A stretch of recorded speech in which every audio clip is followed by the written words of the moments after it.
Hello class, and welcome to this new and improved Fester's Quest NES walkthrough right here on Video Games 101 by way of Let's Play with Brigands. I'm your instructor, Professor Brigands, and before we get into anything, once again, a little context as to what's happening. Fester's ringing in the new year with a juice box. At first glance, seems like good clean fun until you learn that he's actually nursing a massive hangover. Fester brought it too hard in the afternoon, and it's now trying to replenish fluids, and hence the sunglasses as well, but I'm sorry I buried the lead. While I was talking, there was a massive alien spaceship in the background enslaving all of humanity, and unaccountably, Fester is the only person, not only in the Addams family, but in the entire world who can stop it. Now, in our initial class, I stated my belief that Fester's Quest has a misplaced reputation of being one of the more difficult titles on the NES. I still maintain that it's not that difficult in the greater library of the NES, especially if you follow the tips we have in this walkthrough.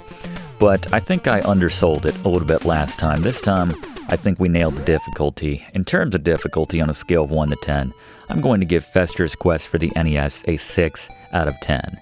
This equates to biting down and then throwing your controller across the room, probably because you died late in the game, and unfortunately there are no continues here in Fester's Quest, so that's a rough comeback at that point. But yeah, we are revisiting this class as part of our project of revisiting the original dirty dozen or so of our classes here on Video Games 101 with improved recording quality and the original intended aspect ratio. But most importantly, this is an improved walkthrough. We took any criticism anyone left with our initial class to heart, reflected that in this new walkthrough. Fluff has more fluff facts than ever about Fester's Quest. We have a brand new hack to show you for the bosses in addition to Gary's standard boss beaters. Blaze has your items guide as usual. If you want to jump ahead, get into the walkthrough, we have a timestamp for jumping ahead at the top of the description of this video. But for posterity's sake, we're going to run the cold open, which we featured on our initial Fester's Quest NES walkthrough. So enjoy that, and we'll see you on the other side. Hello? This is the guy from Sunsoft in charge of making games. Hello, guy from Sunsoft in charge of making games. I'm the guy from Sunsoft in charge of deciding what games you make. Oh, well, actually, I was just working on an original title called Blaster Master, which I'm really excited about. Dump it, it sounds stupid. Now listen, guy in charge of making games, I've got one word for you. Licensing. Licensing? The future of Sunsoft is in licensing. How it works is this. We contact the people behind some of the hottest movies and TV shows and tell them we want to make a game based on their property. They pay us to make the game, and everybody wins. I'm not sure that's how that works. Now let's get to the fun part. What's the most popular TV show you can think of? Well, I mean, this is 1988, so The Cosby Show? No, but I do have a good feeling about that Cosby guy. Guess again. Think something children would love. After all, we do make games for children here at Sunsoft. DuckTales, I guess? My niece loves that cartoon. Mine too. Unfortunately, our rivals at Capcom beat us to that one. I mean, it's your job. Didn't they beat you to it? Shut up. Guess again. Think hasn't been relevant in years. Think 60s. I'll give you a hint. Da-da-da-da. Da-da-da-da. Were you snapping along? Who am I kidding? Of course you were. It's the Addams Family, stupid. The Addams? That show has been on since, what, 1966? I mean, we might as well make a video game about Batman if we're going to go back that far. You know what? I'll make a note about that. So, I just don't think anyone is going to want to buy a game about the Addams Family in 1988. Come on, man, you gotta help me out. I went on a coke binge last weekend with the creator of the Addams Family, Charles Addams, and I promised him. Cocaine is the most popular drug of the 1980s, don't you know? But I signed a contract, kid. Sunsoft is in deep, and I mean deep. Anyway, I've done my job. Have it ready by October 1st, 1989. Just in time for Halloween. No, wait, hold on. No, what kind of game should it be? Jeez, man, have I got to do all the work here at Sunsoft for you? I just have a few questions, is all. Like what? I mean, should you get to play as the whole family? No, just Uncle Fester. Mr. Addams was unusually quite specific about that. Okay.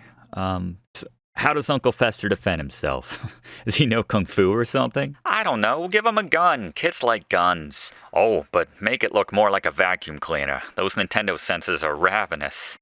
Oh, and have him fight some aliens. Kids like them too. Geez, I never knew making games was so easy. Yeah, what about the levels? Listen, kid, I've got an exploratory meeting with the guy who created Diver Dan in 5 minutes, so I don't have much more time to make this game for you. What did you say that game you were working on was called? Blaster Master? Right, what's that game about? Okay, so your pet frog mutates into this huge monster after it drinks some toxic waste. And then you find this cool tank-like car. I love it! Make that game, but not as good. So no car? Definitely no car. If I see a car in this Addams Family game, I'm going to flip and you're fired. Maybe put in some boats, but under no circumstances should the player get to interact with them in any way. You can keep the frogs too, just make them smaller and objectively less entertaining, which, incidentally, is a good note for this Addams Family game in general. Okay. And make it incredibly difficult. Speaking of frogs, I heard Rare is making a game about toads right now, which is so difficult that kids literally can't beat it. It plants a seed in them so that 20 years or so down the line, once they're older, they'll seek out walkthroughs on something called the internet. Sorry, another cocaine vision. Mr. Addams said this would happen. So make it hard. Yep.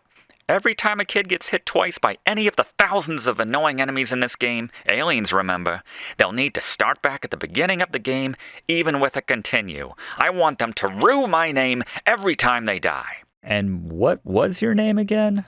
I can't say. That would only get this channel in trouble because we made all of this up. You're an idiot.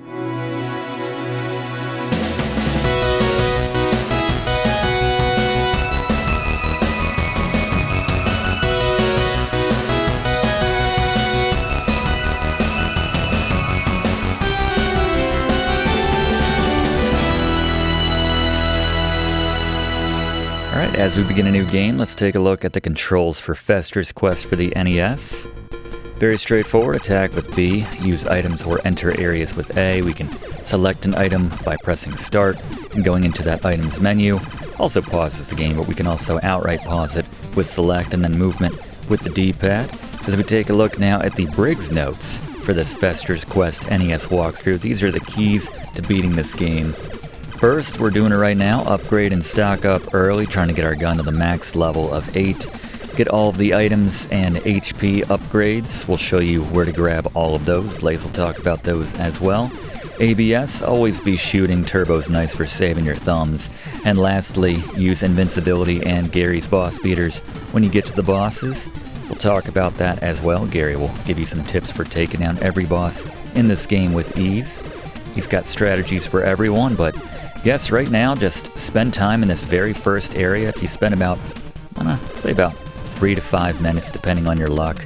The rest of the game will be much easier. Just got to avoid the red gun power downs and focus on the blue power ups. And now with an overview on the items of Fester's Quest that we're picking up here, let's go to Blaze. It's Blaze's best here in Item Sky. Alright, let's talk pickups from enemies here in Fester's Quest.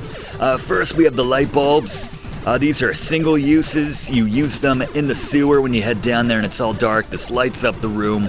Not sure how just producing a light bulb works, but whatever. There's aliens, Fester. It's a weird game. Secondly, we have the key. This unlocks all buildings. You can get items, access bosses, etc. Next, we have the money bag. This is exclusively for buying $5 hot dogs. In the late 80s, that is highway robbery. Those better be the best darn hot dogs that Fester has ever eaten. These will refill your health, by the way, when you buy one of these hot dogs at one of those stands. And then we have the gun and whip upgrades and downgrades in blue and red, respectively. Note the weapon, the gun tops off at level 8 and the whip at level 4. But there you go, the basic pickups from taking down enemies here in Fester's Quest. Thank you, Blaze. Yeah, the weapon downgrades, that's just main, having those items. As you accidentally pick those up in the field, it's unnecessary as far as I'm concerned, but something else that's frustrating is you'll find they get stingier with the gun upgrades. I find in particular, the closer you are to maxing out that gun. You can see we've been doing this for a few minutes, and yes, a lot of it is luck with the random drops and everything, but yeah, it's a little frustrating when we need those last 2 levels. The whip upgrades and downgrades won't have any bearing until we actually get the whip, so you don't have to worry about accidentally picking up a red whip, but just be careful about accidentally picking up a gun downgrade when it's being camouflaged by a different power-up, or power-down as the case may be. Like, you'll see like a blue whip upgrade on top of a red gun downgrade sometimes, so and it's masking it so you can accidentally pick that up and wonder when you downgraded your gun, so that's what happened. Anyway, let's just jump ahead, as this is not entertaining for anyone, and finally get that final gun upgrade right there. And we're looking good on bulbs and keys now for the remainder of the game for the most part. There's going to be a lot of sewers to enter to light up, but alright, so we're going to be showing you the most direct route to beating this game. The overworld and the underworld, the kind of sewer areas of Fester's Quest, are a bit of a maze in some places. Not so much a maze, I guess better said, but just the most direct route isn't always obvious, so we'll be showing you the most direct route while picking up all the items. There's the first hot dog stand, which Blaze mentioned, for $5 if you need to top off your health. Grab yourself a hot dog right there. So before we head into the sewers, by way of that staircase leading down, we get the TNT from Pugsley. Thanks, Pugsley. Blaze, how about that TNT? Alright, the TNT, there is a time delay on this bomb. This will damage or defeat enemies which are in that radius, but yeah, use the TNT, take down those baddies. Thank you, Blaze. Yes, among the least useful items in the game, if you ask me, offensive items. But Wednesday just gave us the vice grips. Blaze? Alright, the vice grips. If you get hit by those mosquitoes and you're suddenly dragging around on the screen, use one of these to go back to your normal, still very slow speed. Thank you, Blaze. Yeah, and some of the frogs fire out projectiles. Those will slow you down as well. Won't do damage, but yeah, they will have the same effect. So you can pull out those vice grips as necessary and use one. As we use a light bulb as soon as we enter the first sewer here in Fester's Quest, just go in your inventory with start. Make sure that that particular item in the light bulb is highlighted, and then hit A once you come down here. Number of annoying enemies you'll find in the sewers. Those slimes we just took out can be very rewarding in terms of dropping gun upgrades, but, you know, other side of the coin, they could just as easily drop gun downgrades, which they probably will once you're at or near your maxed out gun level. These will spit out enemies which will ultimately become those little mosquito type creatures which will slow you down, so just something to keep in mind. The whip will be very effective in taking down these frogs and most enemies in a single hit, especially if it's maxed out once we get that later on, these Blaster Master-esque frogs. Yeah, this game, it sounds and feels so much like Blaster Master right down to those frogs. Fluff, is that just a coincidence, or is there anything going on there? It's a very good point you bring up, Professor.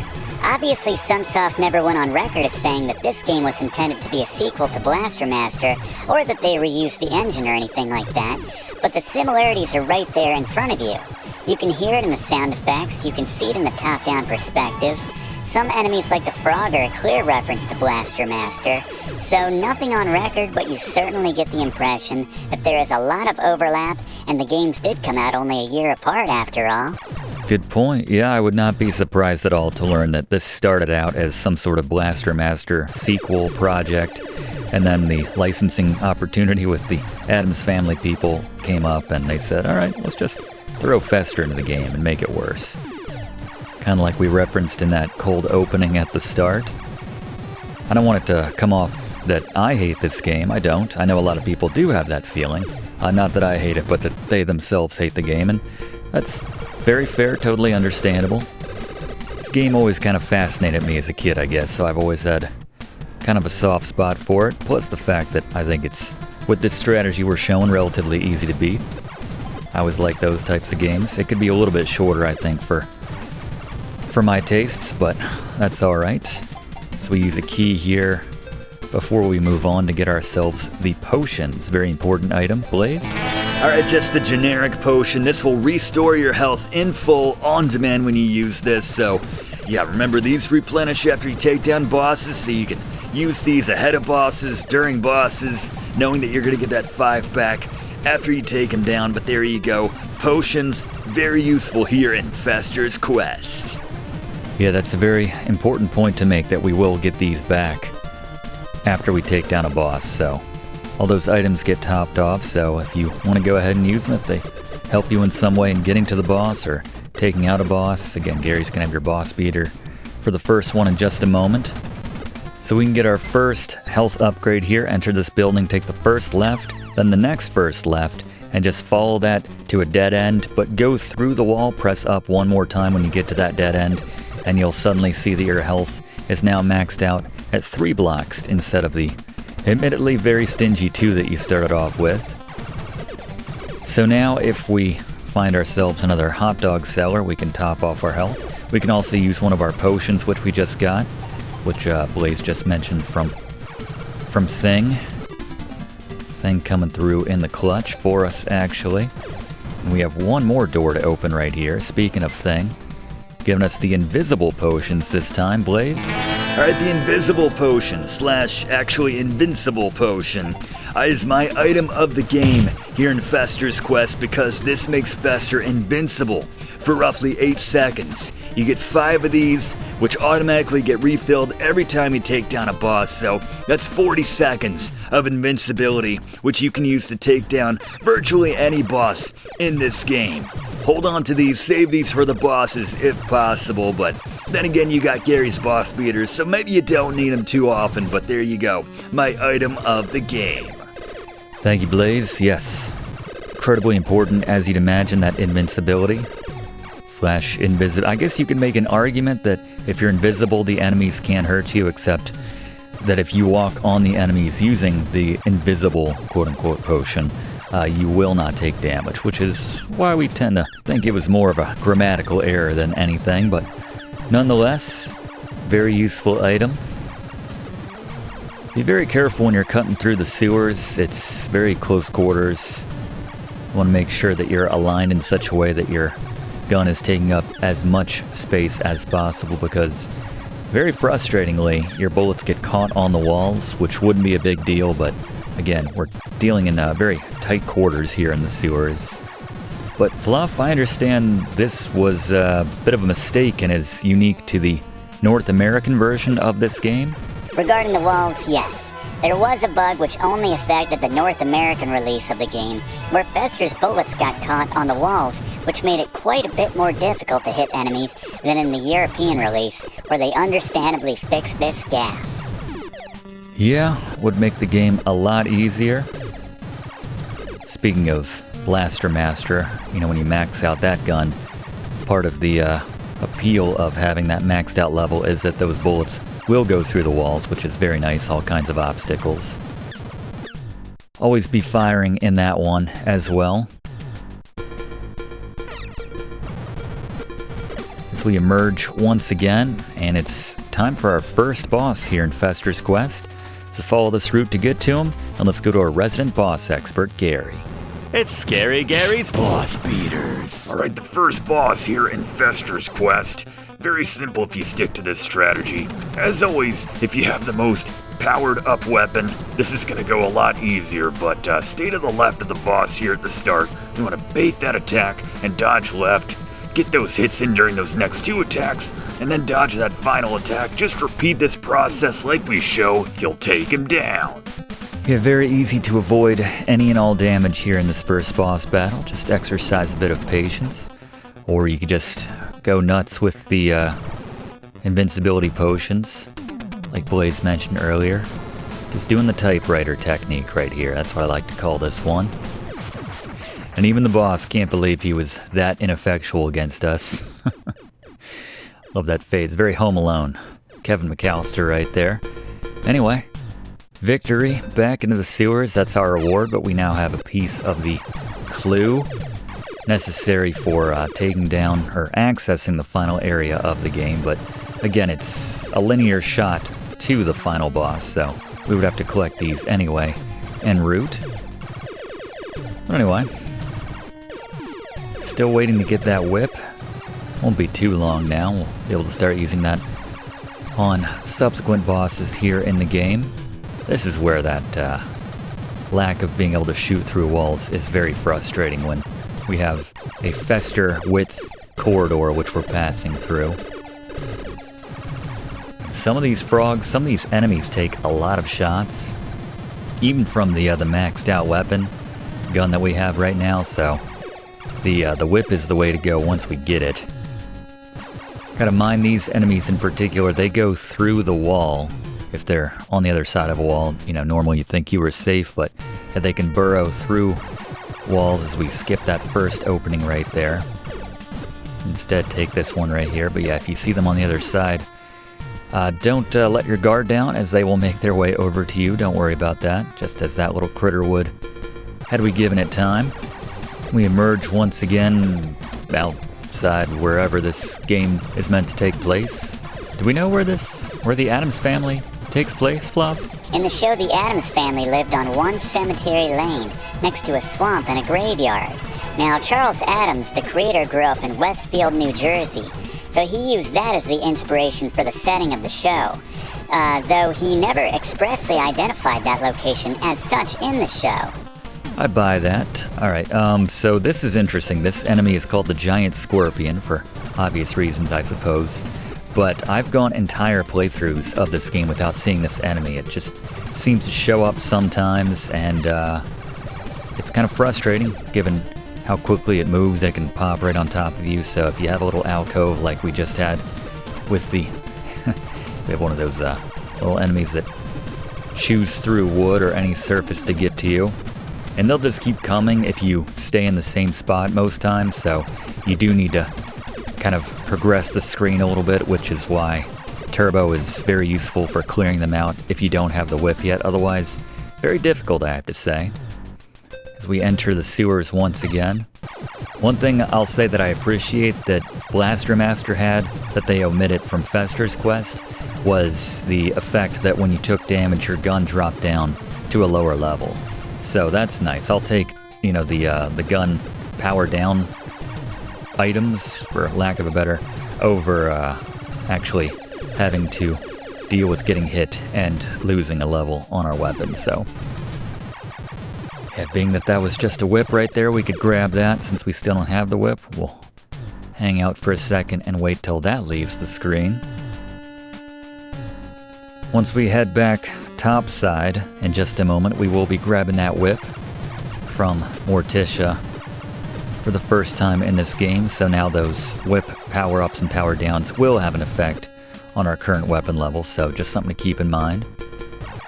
And it's in this house right here. So Blaze, how about that whip? Alright, Morticia, giving you the whip. This is a melee attack which can be upgraded to level 4 and be made longer and more powerful. A flaming whip, kind of Simon Belmont style. It's good against some bosses, and it also take down most of the enemies in this game with a single hit, so pretty good when your gun's not getting it done in certain situations. Good call, Blaze. Thank you very much. So let's just take a moment to grind on some enemies here, context class, and get that whip up to its max level before we continue on, as this is a useful weapon on a lot of the bosses upcoming, actually, so we'll focus on doing that. And as we are boosting our whip and progressing here, Fluff, how about you just give us some fun facts about the Addams family in general? Alright, so the Addams family originated from one-panel cartoons written by Charles Addams, its creator, and until the show, the characters didn't even have names. Speaking of which, the character of Wednesday's middle name is actually Friday, so how about that? Even though the television show was filmed in black and white, the actual color of the walls in the Addams family home was bright pink, which might have spoiled the creepy vibe they were going for had they run it in color. The butler character of Lurch, he was initially intended to be mute, but then actor Ted Cassidy ad-libbed the famous line, "You rang?" during an episode, and that ensured that he at least got a few lines here and there. Speaking of Fester, seeing as we're playing his quest, Jackie Coogan, the actor who played Fester on the show, He was also a child actor and played the title role of Charlie Chaplin's The Kid. Despite making good money from his child acting roles, his parents seriously mishandled his earnings, so by the time he was 21, he was broke. His case inspired what is now known as the Coogan Law, where in certain states, 15% of all child actors' earnings have to be put into a trust fund known as a Coogan account. It's a little sad. The house for the show was a real house in LA, but was demolished a few years after the show wrapped filming. Lastly, a few facts about the movie, which came out in 1991, but spooky filmmaker Tim Burton was initially lined up to direct the film before he dropped out. Anthony Hopkins turned down the role of Fester, and MC Hammer's final top 10 single was called Addams Groove, and he wrote it for the film's soundtrack, which incidentally also earned him the Razzie for Worst Original Song in 1991. Thank you very much, Fluff. Bet you didn't think you'd be getting an MC Hammer reference in this class, but there you go. There's our quota, I think, for the entire duration that Video Games 101 exists.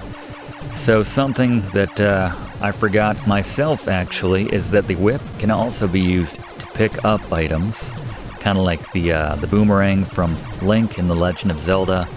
Other games have similar mechanics, but yes, if you're not careful, you can accidentally pick up a gun power down, which we just did, or a whip power down, for that matter as well. But yeah, that's what happened right there. We didn't walk over that gun power down, but we used the whip in showcasing the sweet maxed out level 4 flame whip right there, and we paid the price.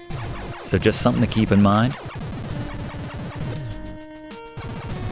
Do as we say, not as we do in some cases in these classes, but anyway, that's fine if we need to lean on the whip for the next boss or so. But again, I'll go ahead and defer to Gary. We'll see what he has for us this time. So, use our next key, enter this building.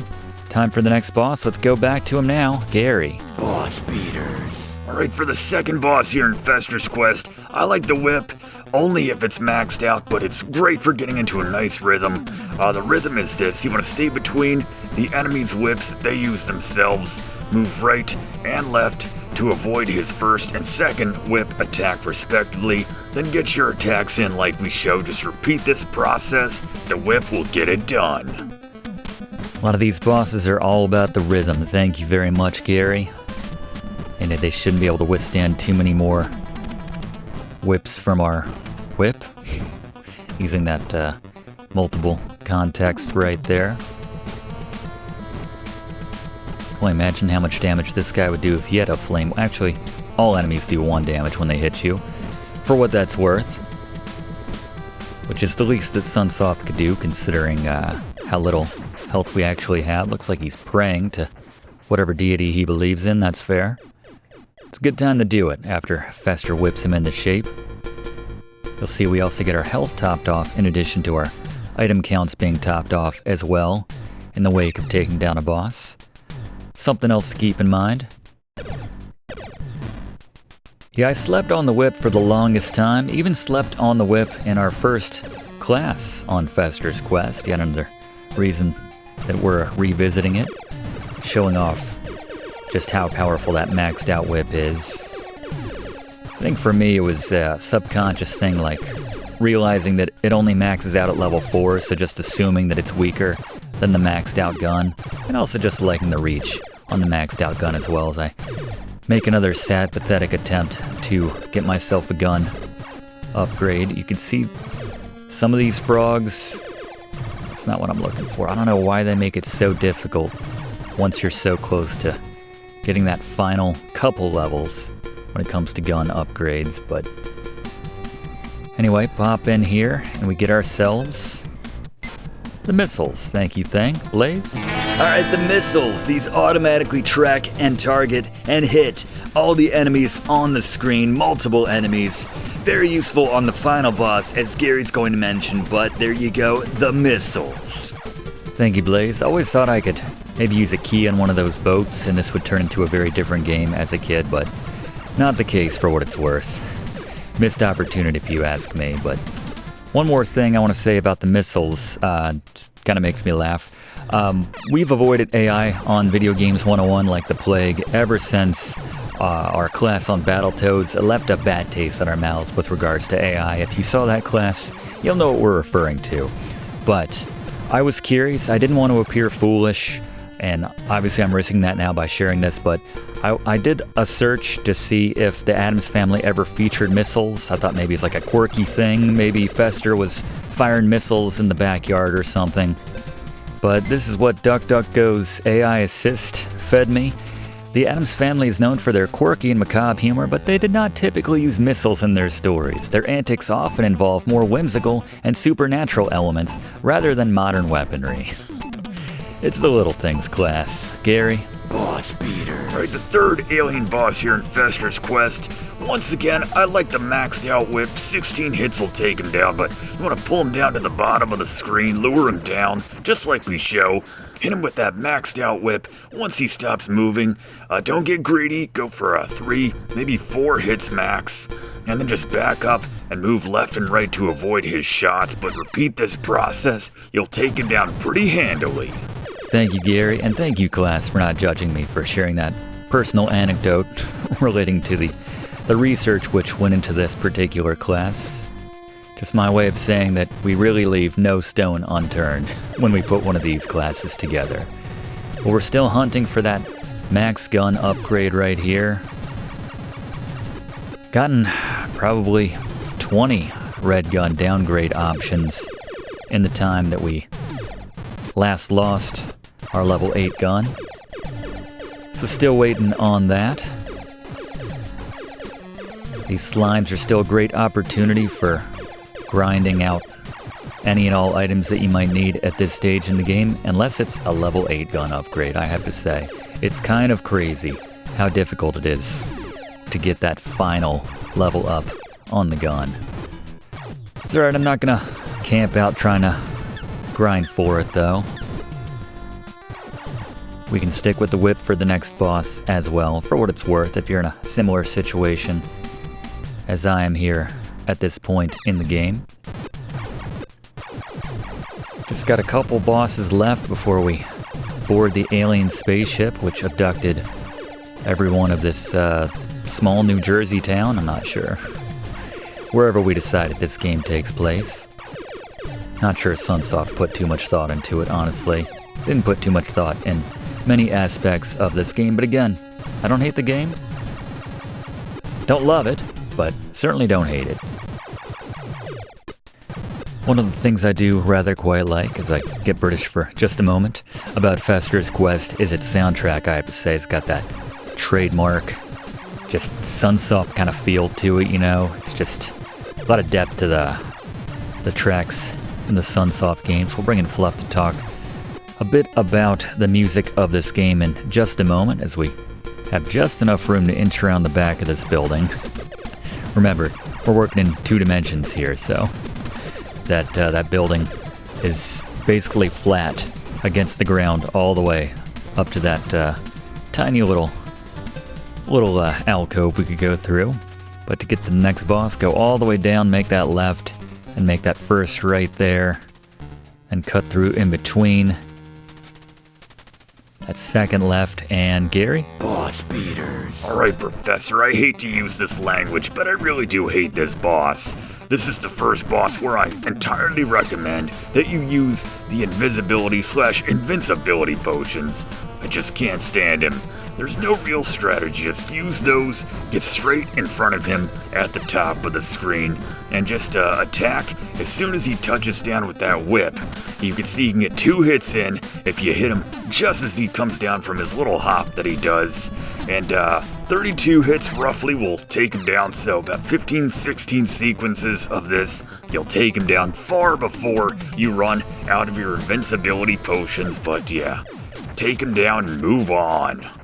Not a fan of him either, thank you, Gary. He's kind of like, why? Give me a chance. We gave you a chance, and you were awful, so you're not well designed.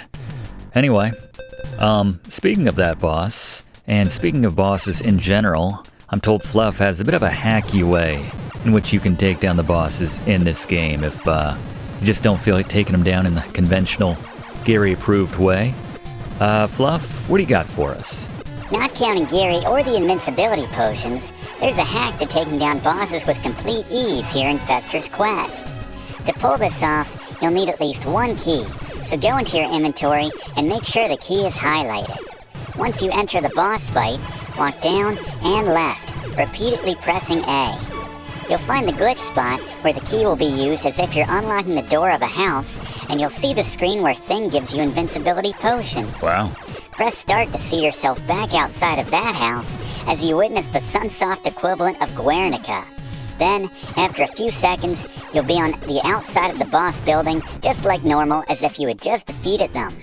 You can even use this hack on the final boss to witness the chaos and subsequently the ending as usual.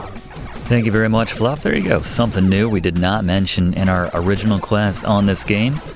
So glad to finally address that as a sneaky way to take down any of the bosses in this game with complete ease, even the final boss. But we have another secret right here, one that is built into the game this time, as intended. So to get that final extra bit of health, come down to this house right here and go to this bottom left corner of the shrubs, walk through them to get to this house right here. And this is where we can find the second and final, if we use a key, of the health upgrades here in Fester's Quest. There's the Addams family. And then once again we can top off that final bit of health with a hot dog stand or just one of our potions. It's like having a hot dog on demand, liquefied form, but there is a stand right there. And seeing as we have yet to purchase any hot dogs, we're swimming in money with nothing else to spend it on. Let's drop the $5 on a hot dog here. Select your money this time, walk up to it, and press A, as if you're using any other item in this game. And speaking of items, we have yet another one right here. And we now have the nooses from Mama. Blaze? Alright, the Noose. A little dark. This calls in Lurch to defeat all the enemies on the screen for you on demand. So there you go. The Noose. Thank you, Blaze. This can be useful when you're going through the spaceship.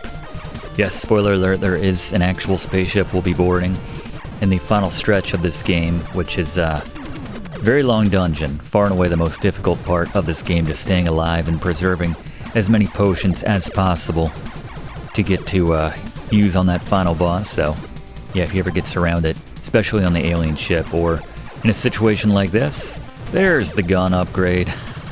Willing to sacrifice some health just to pick that up. I don't even care. Alright, just a couple more sewers to go through at this point. And teased it earlier. Let's bring in Fluff now to tell us a bit about the bangin' soundtrack, limited as it is here in Fester's Quest. Just 2 to 3 tracks really, honestly, but still. Good tracks nonetheless. If you're gonna be repetitive, might as well make them good. So Fluff, what can you tell us about the soundtrack for Fester's Quest? We've done a lot of classes featuring music composed by this man, but Fester's Quest's classically Sunsoftian soundtrack was composed by Naoki Kodaka. Our class will instantly recognize Kodaka's bass and beat-heavy themes, which were trademarks of other notable Sunsoft titles we've covered, like Batman, Blaster Master, and Gremlins 2, all of which were composed by Kodaka, who was able to get much more out of the NES's audio producing unit than most of his peers, even creating a kind of fake reverb effect through software coding to give his themes a depth unmatched in that era. Kodaka left the world of video game composing in the late 90s when he transitioned into teaching, becoming a professor at several Japanese universities where he teaches music composition, theory, and computer-based music to this day. But classic gaming fans will undoubtedly recognize Kodaka as creating one of the most signature sounds of the NES soundtrack era. Thank you very much, Fluff. Nice to be able to put a name to just the man behind so many fantastic themes, and certainly in all those games that he just mentioned, Blaster Master, Batman. This game, again, limited in the number of tracks. We're not talking like Earthbound Beginnings here, where it seems like there's a new track every 10 steps you take, which I appreciate as well, by the way. Another great soundtrack. But yes, this man was certainly doing more with the same kind of canvas that a lot of other composers had and didn't do nearly as much with, which for someone who was influenced by video game music a lot growing up, helped to kind of get me into music in general, I have to say. Very much appreciate the work of that man. So we're in the final area here, or the final one of these walkthrough areas. This one's the most complicated to get to the boss, try to keep up, but the final of these conventional bosses, the penultimate overall boss. Gary, what do we got? Boss beaters. Alright, another rhythm-based boss right here, and the 5th alien boss of Fester's Quest. We're going back to the gun here, but just alternate moving left and then right like we show as soon as you see that flame to avoid it, plus those gunshots which come with it. And just the rule is attack when you're not dodging, but prioritize getting those dodges in. Attack when you can, you'll take him down. Thank you, Gary. Yeah, the key is just don't get trapped in a corner where you can't navigate between the shots there. Kind of like that typewriter effect we used on the first boss again, just moving left to right, or vice versa, whatever you're more comfortable with. That flame's going to be obviously going in the direction you're walking away from with this strategy. Or if you get bored, just do what Fluff said. Pull out a key and find the right spot on the screen, just tap A and take them down that way as well. Honestly, it's so simple with this strategy. Not really sure what the point is I'm trying to make. I guess it's not necessary to do any hacks, but given that you could also just reach into that invisibility potion as well. So many options. I don't think we've ever had so many options on Video Games 101 in one of our classes for taking down a boss, but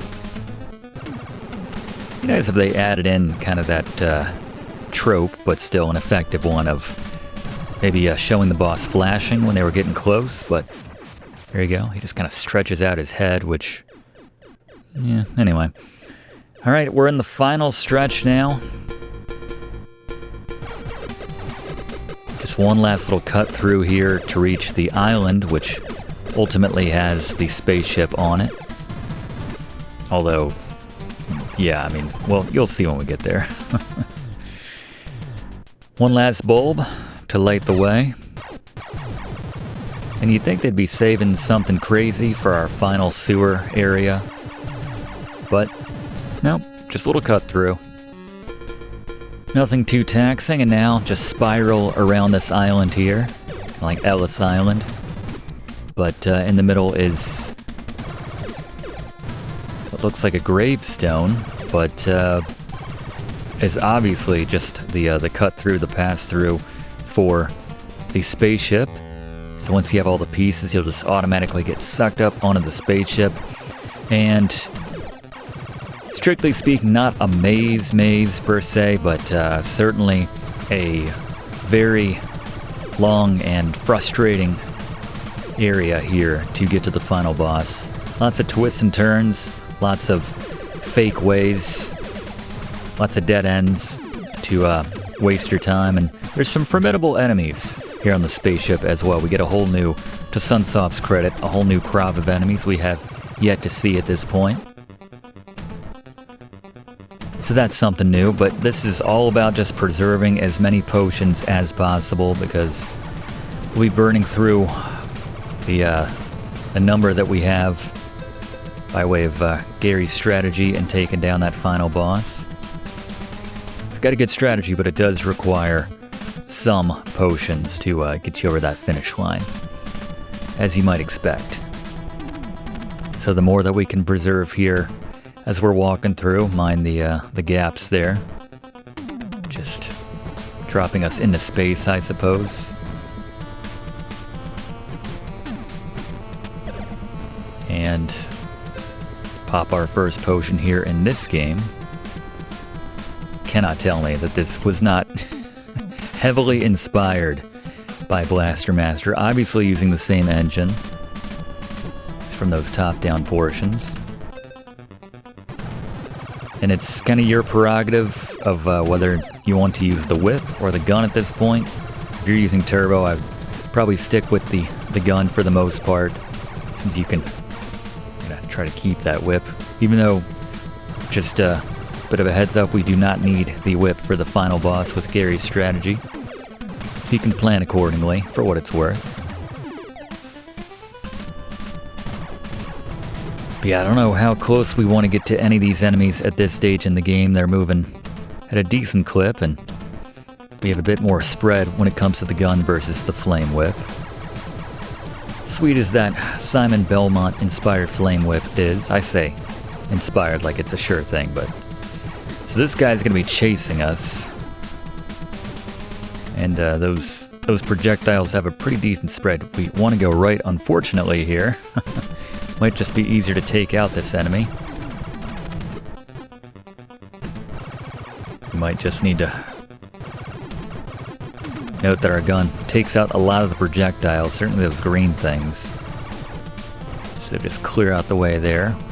Avoid the brain matter. Not sure what that's meant to be, but don't fall into that.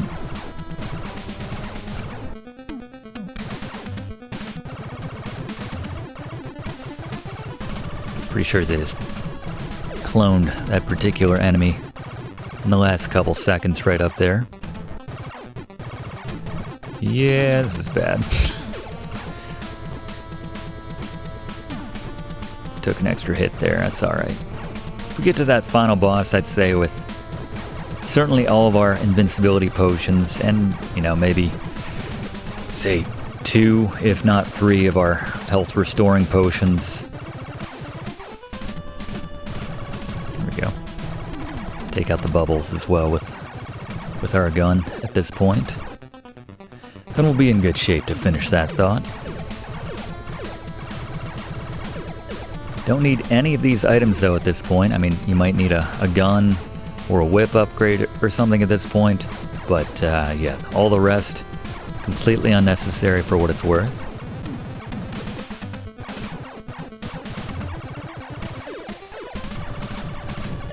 I say a new crop of enemies, but honestly it's just kind of reskinning of a lot of the enemies we already saw, like that little prickly alien cactus-like thing. That's clearly the slime that we dealt with earlier.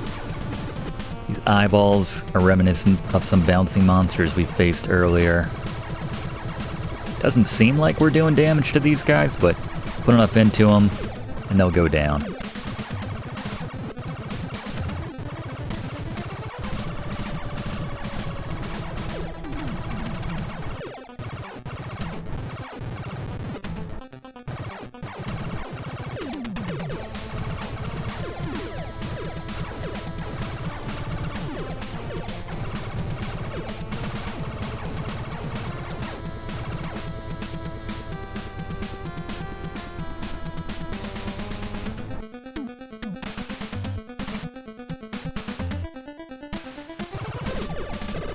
Probably the most important thing at this stage is just to, aside from preserving as much health and potions as possible, is to make sure you go into the final boss battle with a topped off gun as the gun, again, the weapon of choice for Gary's strategy.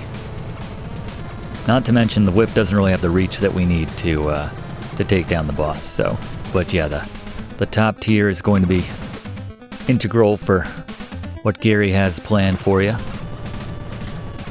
Normally I don't give these things away ahead of time, but again, when the strategy is, you know, heavily dependent upon having a good gun for this final stretch, we want to make sure that you're going into this as prepared as possible.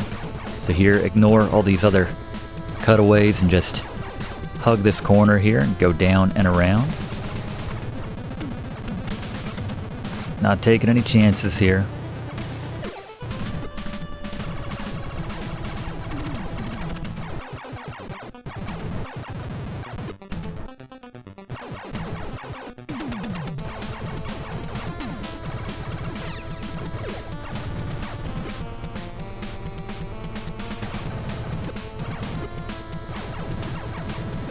Big chunks of this path are pretty linear, for what that's worth.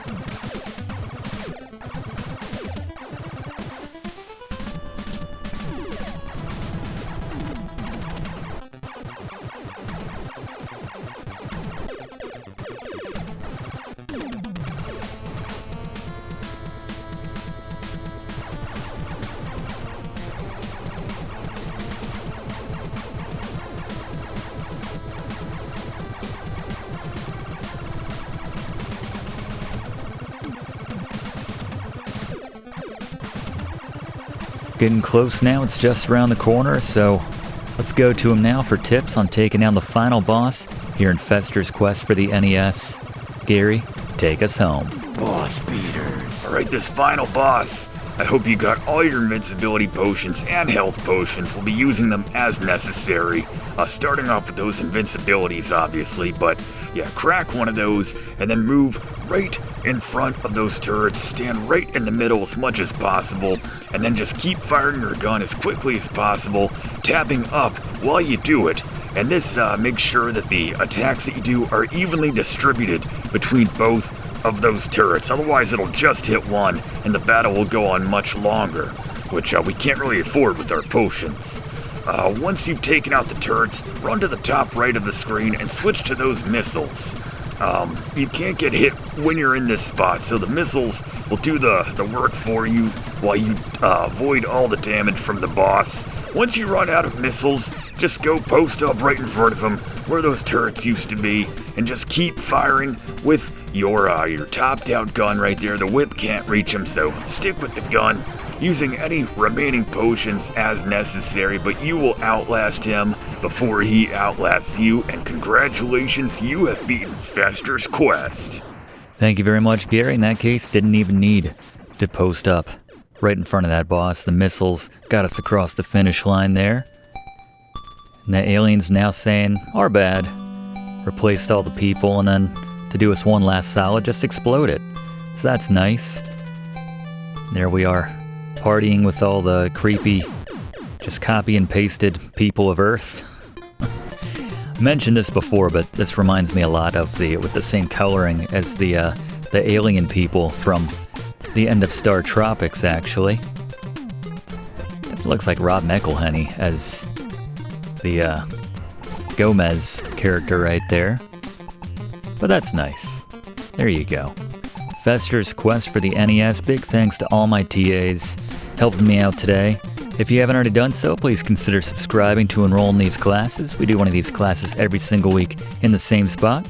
We'd love to have you enrolled. Click that like button too if you don't mind. Really does help us out to make future classes for you. And leave a comment. Where would you put the difficulty for Fester's Quest? And do you hate this game? How do you feel about this game? Let's put it that way. But that's our time for this week. We'll see you next week in the same spot for next week's class right here on Video Games 101. Thanks for watching, and don't forget to like and comment on this video, and click subscribe if you haven't already, as this seriously helps me to keep making great content for you. And check the description of this video to see what song is playing right now.